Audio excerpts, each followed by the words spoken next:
This is Bubagra here.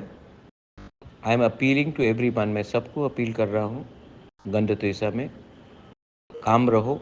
मैंने DGP police से बात किया है और उन्होंने मुझे अश्योरेंस दिया है कि जिन्होंने परमेश्वर रियांग को मारा है उनके खिलाफ सख्त से सख्त कार्रवाई होगा और उनको सज़ा भी मिलेगा।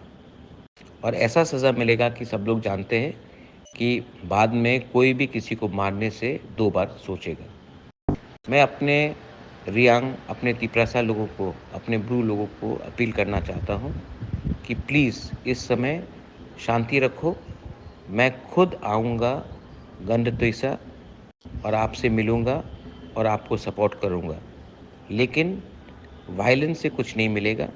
मैं खुद आ रहा हूँ, परिवार से मिलूँगा, उनको हेल्प भी करूँगा और आपको जस्टिस भी दूँगा, लेकिन अभी वायलेंस से कुछ नहीं मिलेगा।